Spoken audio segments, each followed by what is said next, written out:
좋은 균, 나쁜 균, 좋은 균과 나쁜 균에 대해서 이상한 균, 지인이 류칭민 대학원 시절에 E681이라는 이름의 세균과 만난 것이 시작이었다. 미래에 대한 불안으로 잠 못 이루던 날이 계속 되던 시절에 전라남도 너바드가에서 이 세균과 처음 만났을 때에 미처 예상하지 못했지만 E681은 저 여자를 새로운 세계로 인도해 주었다. E681을 연구한 결과를 인정받아 이 분야의 대부인 조세 글로벌 교수를 만날 수 있었고, 전 세계에서 온 식물 생장 촉진 세균을 연구하는 동료들과 함께 실험할 수 있었으며, 세계 각지의 내노라 하는 과학자들과 교류하며 폭넓은 시야를 잃지 않을 수 있었다. 유춘민 그런 또 좋은 만남이 이루어졌군요.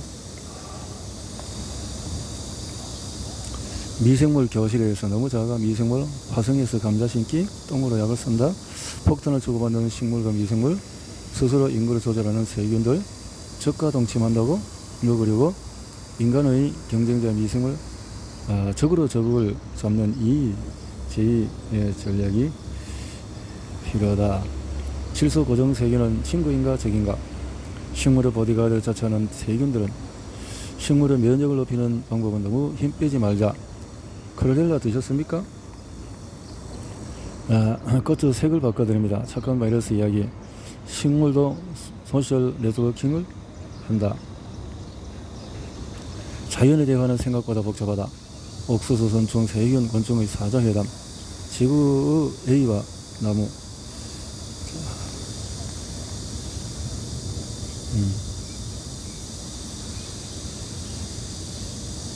미생물이 병을 일으킨다는 것을 밝힌 파스테르. 다음으로 살펴볼 사람은 우리나라에서 의외 이름으로 잘 알려진 프랑스의 미생물학자 루이 파스테르. 많은 사람들이 파스테르를 미생물학자로 알지만 사실 그는 화학자로 과학자로서의 삶을 시작을 했다. 화학에서는 거울 상구조로 알려진 이성질체의 개념을 중요하게 여긴다. 어떤 화학 분자가 분열하는 것 같은데 구조가 다른 경우가 있다. 3차원의 구조가 다르기 때문에 이러한 분자로 이루어진 화학물질을 이성물질이라고 한다. 이를 처음 밝혀낸 사람이 파스테르이다. 코어의 가설을 만든 코어. 병원균과 기주의 상호작용을 연구하는 사람이라면 반드시 알아야 할 가설 하나가 있다. 바로 코어의 가설이다. 코어의 가설이란 어떤 병을 일으킨다는 것을 밝히는 데 필요한 조건을 가리킨다. 너무나 간단하고 당연한 생각이지만 파스테르가 살던 시기에는 그런 생각이었다.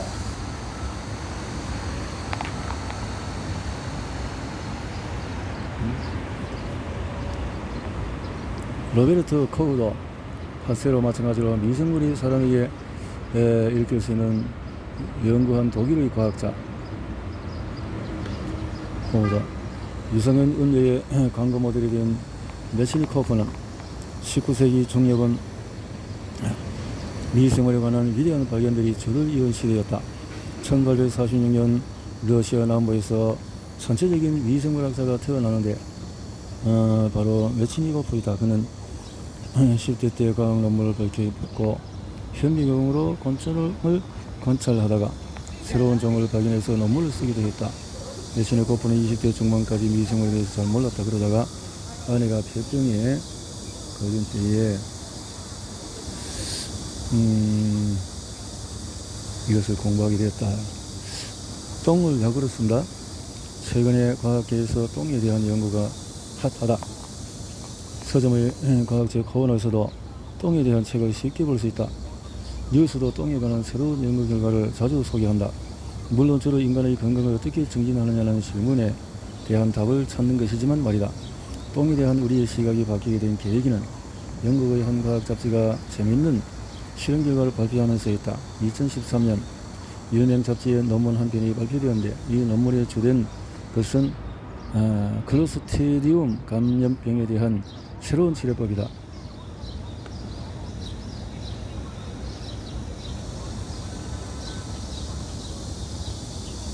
환자에게 건강한 돈이 되는 미생물, 이제 식물 주위의 미생물을 왜 연구해야 하는지에 대한 경제적인 근거를 살펴보자. 좀 더 직접적으로 이야기하자면은 토양 속의 미생물로 돈을 벌 수가 있다. 2015년 미국의 거대 농약 회사들이 정식이 되어서 흙 속에 있는 미생물로 농작물의 생장을 돕는 방법을 연구하고 있다.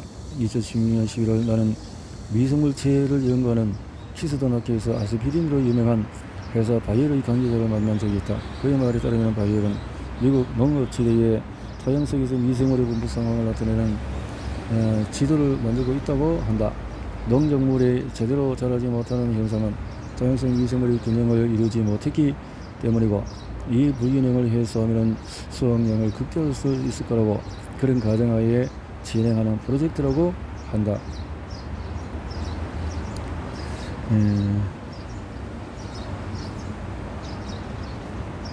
미생물이 없으면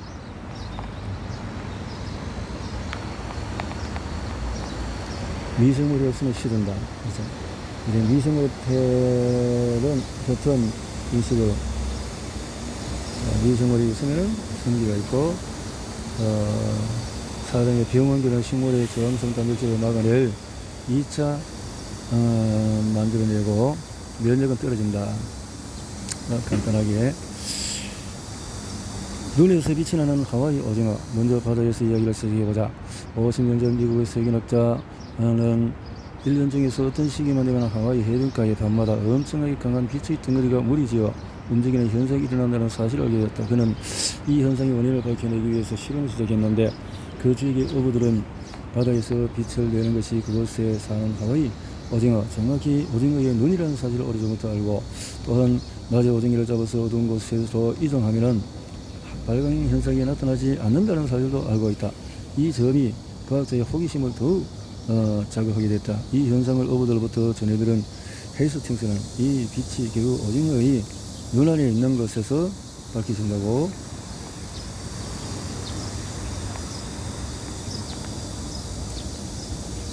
발광하는 눈에서 발견했다. 발광체. 때가 돼야 일하는 세균들. 비브리오 피셔리처럼 빛을 내는 세균은 동물이 제공하는 먹이를 일정하게 숫자로 늘리다가 어느 순간에 이르면 빛을 낸다. 이 빛에 내는 것이 바로 단백질이다. 단백질 루시퍼레이스라는 것을 생산하는 세균의 수가 어느 정도에 이르지 않으면 전혀 만들어지지 않는다. 산소와 결합하여 빛을 만들어내는 효소이다. 성경에 나오는 원래 빛의 천사였지만 그래서 루시퍼에서 이름을 따왔다. 루시퍼레이스. 식물의 면역을 파괴하는 영리한 세균들. 1992년 이후로 분자 생명과학지에 재미있는 논문이 발표되었는데, 나는 2017년에 영국 미생물학과에 갔을 때 이 논문을 발표한 피로년 교수를 만나 논문에 얽힌 몇 가지 이야기를 들을 수 있었다. 민나 교수는 박사 과정 연구 주제로 식물의 무름병을 일으키는 팩토박테리움이 어떻게 식물의 병을 일으키는지를 연구했다. 팩토박테리움이 감염을 일으킬 수 있는 식물은 1000종이 넘으며 대부분의 채소를 감염시켜서 무릎병을 일으키기 때문에 우리도 모르는 사이에 친숙한 세균, 적과의 동생, 식물을 먹으려고 서로 돕는 미생물과 곤충이다. 곤충 그것을 탄 바이러스. 36년 전에 곤충학자 피터 프라이스는 곤충과 식물의 상호관계에 의해서 제3자가 없으면 생태계의 여러 현상들을 설명할 수 없다고 생각했다. 그는 그 나머지 하나를 추가하여 제3자 수준의 상호작용이라는 개념을 주장했다. 이 개념은 당시에는 크게 주목받지 못했지만 이후에 후배 곤충학자들에게 큰 영향을 미쳤다. 여기서 제3자로 천적과 미생물이 있다. 이 장에서는 그 중에서 미생물이 어떻게 곤충과 식물로 상호작용에 핵심적인 영향을 하는지 소개를 하겠다. 오이와 풍뎅이를 조종하는 에르위니아. 이제 곤충의 행동을 조종하는 세균을 하나 소개하자. 에르위니아 케이필라가 그 주인공인데, 버스가 되는 곤충인 풍뎅이, 세균은 또 에르위니아, 둘 다 오이의 악명 높은 병해충이다. 원래 균보다도 바이러스가 곤충 버스를 애용하는데 이런 관점에서 보면은 오이 줄무늬 풍뎅이에서 아주 잘 적응한 세균이다. 에르위니아 곤충의 역사 세균을 부리는 곤충. 지금까지 주로 미생물이 곤충을 이용하는 예를 소개했다. 반대로 곤충이 주인이 되어서 미생물을 이용하는 예를 소개해보자. 곤충 잡는 짜스몬산이 있고, 또 세균 잡는 살리실산도 있고, 그래서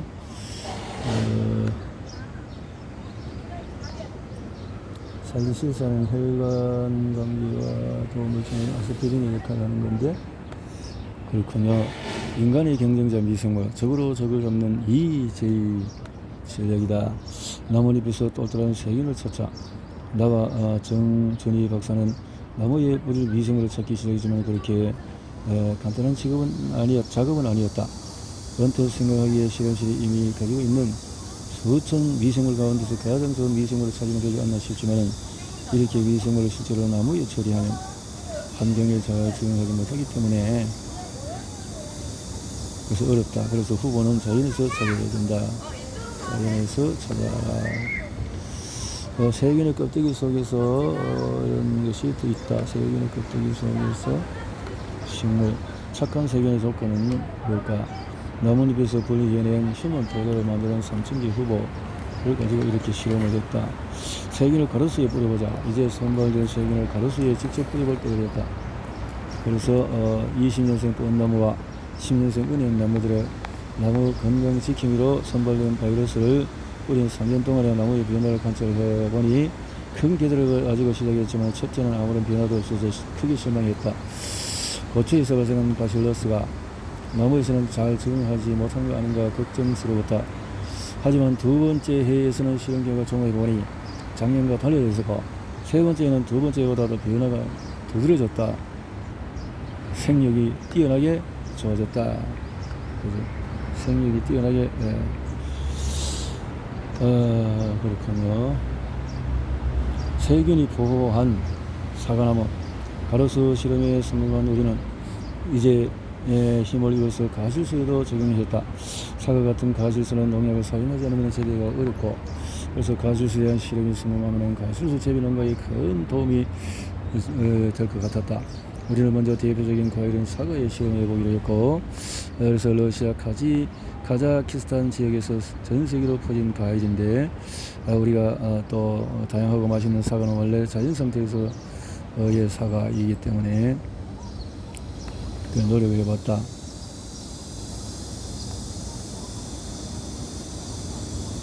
질소 고정세균은 질소 고정균으로 결론부터 말하면은 김새다고 원래 땅속에 살아가는 토양세균이었던 뿌리혹세균이 뿌리 속으로 들어가는 과정을 살펴보면 흥미진진하다. 우리가 암기 주입식 교육 때문에 과학 연구에 결과만 맹목적으로 받아들이고 의심도 하지 않는다. 과학에서 가장 중요한 것은 호기심이나 의심이고 이것을 외부로 표현하는 질문인데 말이다. 그것도 지극히 당연하다고 생각한 것은 에 대한 질문이다. 콩에 기생하는 뿌리혹세균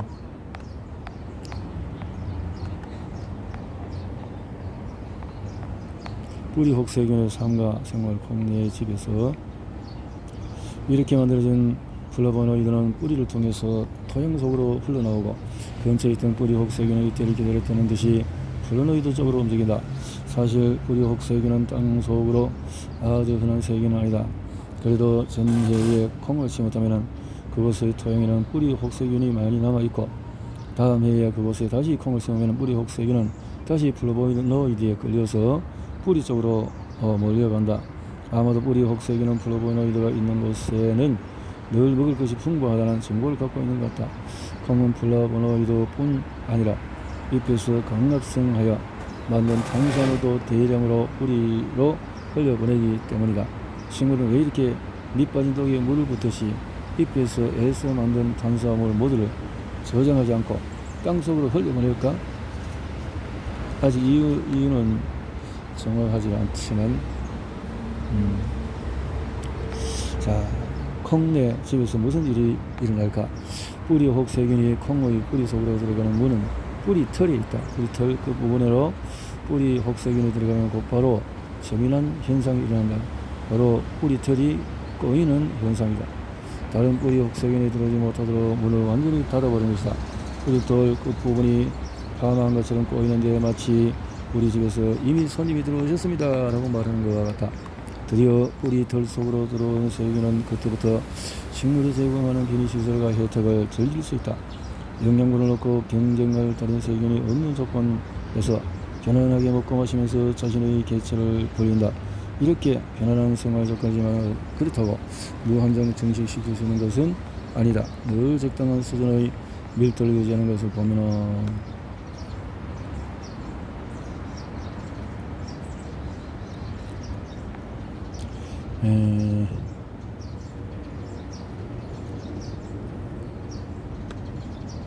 홍내 집에서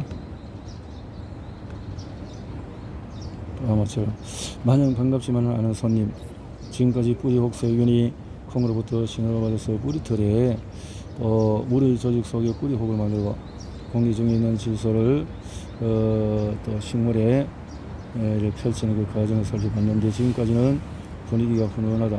서로 윈윈하는 좋은 사례이다. 그런데 다른 관점에서도 볼 수 있다. 미생물 입장에서 이기는 하지만 아무리 자신에게 필요한 질소를 제공한다 해도 뿌리 혹 내 몸에 기생하는 침입자다. 식물이 자신에게 접근하는 세균을 그냥 넉넉히 보고 있을 리는 없다. 다른 생물처럼 이렇게 어떻게 적일까 하는 것을 살핀 세포나 편모 이렇게 인식할 수 있기 때문에 살펴봤다. 콩의 선물. 최근에 밝혀진 재미난 연구 결과는 지금 살펴본 것처럼 식물은 뿌리 혹 세균을 적으로 인식해서 계속해서 신분증을 요구하지만 이것이 오히려 뿌리 혹 세균에게 유리하게 작용할 가능성이 밝혀진 것이다. 이건 또 어떻게 된 일이냐고 21세기에 들어서면서 콩의 유전체 지도를 밝히는 작업들이 진행되었다. 사람들이 새싹 채소로 많이 먹는 알팔파의 사촌 메디카우거의 유전체가 콩과 식물 중에서 최초로 밝혀졌다. 내가 박사후 연구할 때 재직했던 미국 사무엘 노블 재단 연구소에서 이렇게 식물의 보디가드를 자처한다. 다재다능한 시도 나서 세균 밀을 구하라. 밀밭의 숲개기를 밝힌 후 항상 현상에 답이 있는 겁니다. 우리 뿌리 썩은 병인 이상을 힘든 숲의 밭을 휩쓰는 가운데 아주 신기한 현상이 벌어졌다. 뿌리 썩은 병이 증가하던 몇몇 농가의 밀밭에서 병이 서서히 감소하는 것이었다. 여기는 우연한 현상으로 여겨졌지만 워싱턴주의 전역에서 이러한 현상이 일어나자 이 현상이 또 뿌리 썩은 병 감소란 이름이 붙여졌다. 골치가 해결되더라. 파스텔가 개발한 유명해진 파스텔 살균법은 저온 살균법이라고도 하는데 예상하는 것처럼 영하의 온도에서 살균하는 방법은 아니다. 당신은 살균할 때 섭씨 100도에서 끓이게 하는 방법이었는데 파스텔 살균법은 그보다도 낮은 온도에서 살균해서 저온 살균법이라고 부른다.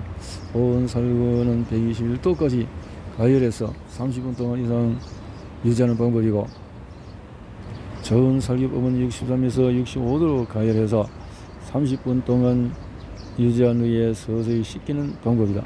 고온 살균으로 살균하면 생명체가 모두 죽지만 그 물리적인 화학적 성질도 변성되기 때문에 콕은 파스텔 살균법을 이용했다. 이 살균법은 우리에게도 낯설지 않다. 국내의 유명 우유 회사가 저온 살균법으로 살균한 우유를 판매하려고 하고 있기 때문이다. 실험 결과 TAG 토양을 파스텔 살균법으로 살균하자 TAG는 효과가 완전히 없어졌다. 다시 말해서 TAG는 생명체에 의해서 일어난 것이다. 저온 살균에 의해 뿌리 썩은 병을 일으키는 곰팡이를 식물에 접촉하니 뿌리 썩은 병이 발생했다. 이로써 이 병은 토양의 종이나 우리 성분, 산도 등 원리적인 요인 때문에 일어나지 않음이 확인되었다. 그렇다면 곰팡이, 세균, 바이러스, 고세균 등 많고 많은 생명체 중에서 어떤 생명체가 PA를 일으키는 걸까? 이제 쿡은 그것을 살펴보기로 해본다.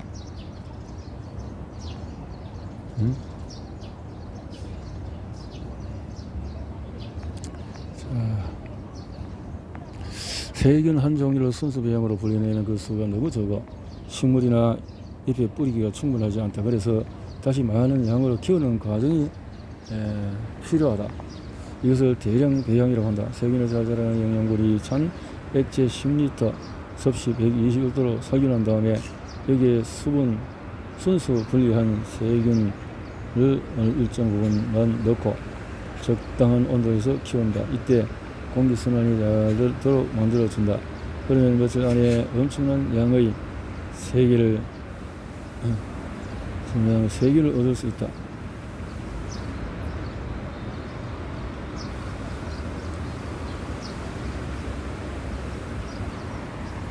증세가 심한 뿌리 썩은 병의 정도가 아주 심했는데 심하지 않도록 이렇게 만들어지는 거. 밀에서 제일 문제가 되는 병은 뿌리 썩은 병인데 계속 한 곳에서 재배하다 보면 어느 순간에 이 병에 걸리지 않는 상태가 만들어진다. 재배하다 보니까 반대로 슈도모나스라는 세균의 밀도는 증가하는데 슈도모나스가 항산화 물질을 분비하여 이 곰팡이를 억제하는 것이다.